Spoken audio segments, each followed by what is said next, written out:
Sorry sir, మీరేమంటున్నారో నాకు అర్థం కావట్లేదు.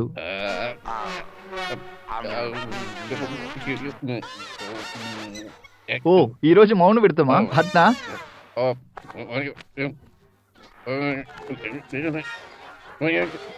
ఓ, ఈ నెలంతా వీడు ఏం చేసినా తెలియాలా? ఇంట్లో చదువుతూ ఉన్నాడు.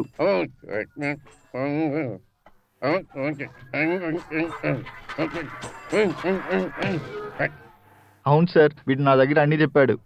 వాడు నా దగ్గర నుంచి ఏమి దాచడు.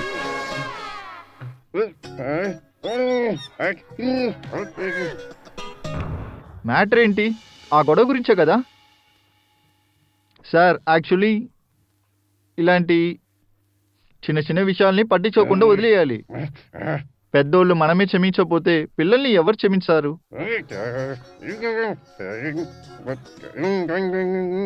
లేదు లేదు, నాకు అర్థమైంది.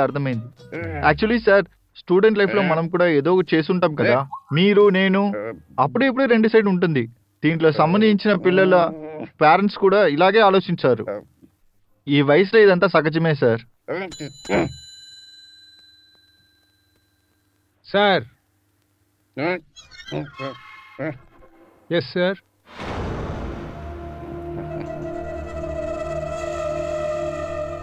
ఏంటది?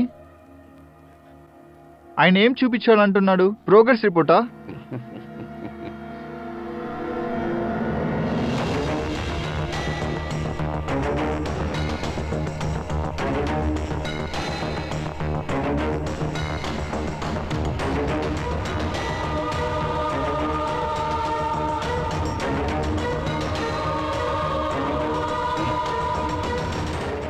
ఇది నా కొడుకు ఫోటో. ఇది ఓటర్ కార్డు లాగా ఉంది. అసలు నా కొడుకులాగే లేడే. కొంచెం బాగుంటే బాగుండేది. నువ్వు ముందుగానే చెప్పుంటే మంచి స్టూడియోకి వెళ్ళి మంచి ఫోటో పట్టించేది కదా. అంటే హాల్ టికెట్ కోసమే పిలిచారా? మీ కాలేజ్ డిసిప్లిన్లో చాలా స్ట్రిక్ట్ అని నాకు తెలుసు, కానీ కొంచెం ఇది ఎక్కువరా. ఇక్కడ చూడు, క్రికెట్ ఆడేటప్పుడు రెండు టీముల మధ్య గొడవలు ఖచ్చితంగా ఉంటుంది. అందుకని నాన్నకు ఫోన్ చేసి పిలుస్తారా? అంత దూరం నుంచి రావాల్సి వచ్చింది.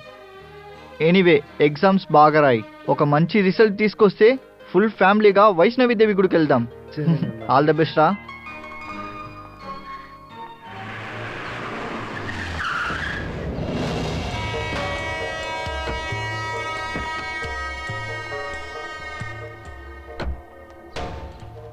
ఎగ్జామ్స్ బాగా రాయి, సరేనా? సరే మామయ్య. వెళ్ళు. హాయ్ సప్న, ఇద్దరం ఒకే సెంటర్లో పడ్డాం. పద పద.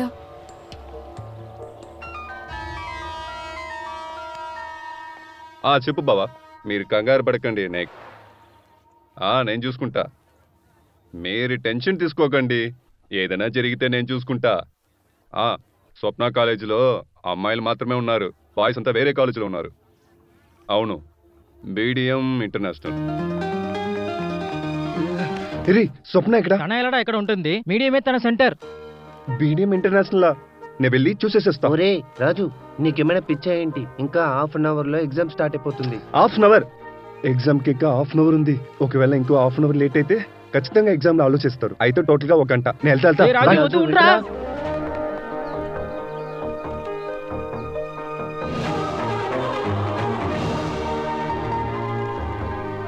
టైం అయిపోయింది సార్. ఇక్కడ ఉండకూడదు. ఇక్కడ నుంచి వెళ్ళండి, అటు పక్కే వెళ్ళండి. పదండ్రా.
సప్న లాస్ట్ బెల్ కొట్టేశారు, త్వరగా రా. ఓకే.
మనిద్దరం కలిస్తే ఎంత సంతోషంగా ఉన్నాం కదా.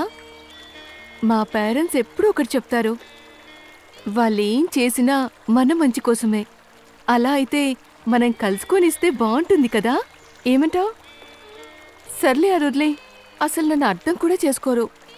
మీ నాన్నతో నేను మాట్లాడినా? నీకు పిచ్చా? మా నాన్న గురించి నీకు తెలీదు, ఆయన నిన్ను కూడా చంపేస్తారు. ఎందుకు? మాట్లాడితేనే చంపేస్తాడా? నువ్వే కదా చెప్పావు ఎంట్రన్స్ ఎగ్జామ్ కలిసే రాద్దాం, 3 years బాగా చదివి హ్యాపీగా ఉందామని చెప్పావు కదా. జరగడానికి వదలలేదంటే 4 ఏళ్ళు అలా ఉంచు, 4 minutes కూడా నేను నీ పక్కన ఉండలేను. నేను గ్యారెంటీ ఇవ్వలేను. నువ్వేమైనా అంటే నాన్నతో వెళ్ళి మాట్లాడతాను అంటున్నావు. అమ్మమ్మో వద్దు. ఆయన ఒప్పుకుంటాడు, ఒకసారి ట్రై చేస్తా.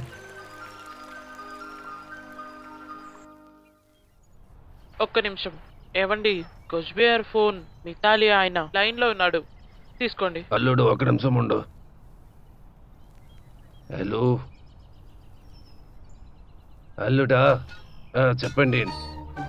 వాడొక్క వెదవా, మీరు బాగా చూసుకున్నారనుకోండి ఒకరోజు మిమ్మల్ని చంపేస్తాడు. అల్లుడు ఒక నిమిషం ఉండు, లైన్లోనే ఉండు.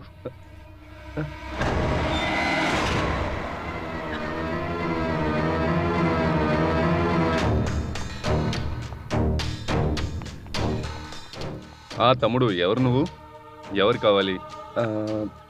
నేను స్వప్న. ఇట్రా అమ్మా.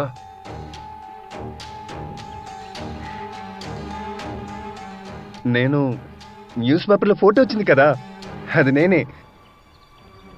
ఎంత ధైర్యం రా నీకు ఎదవా. కూర్చో కూర్చో కూర్చో. Thank you uncle. ఇప్పుడు చెప్పు. యాక్చువల్లీ ఫస్ట్ టైం మీట్ చేసింది చాలా వ్యత్యాసంగా ఉంటుంది అంకుల్. నేను క్రికెట్ ఆడుతున్నాను, ఆ టైంలోనే మీ అమ్మాయి నన్ను గుద్దేసింది. తర్వాత కోపం వచ్చి నా పైన పెయింట్ వేసేసింది. అంకుల్, ఆ టీషర్ట్ ఇంకా నా దగ్గరే ఉంది. అది చూసినప్పుడంతా నా మనసులో చాలా సంతోషంగా ఉంటుంది.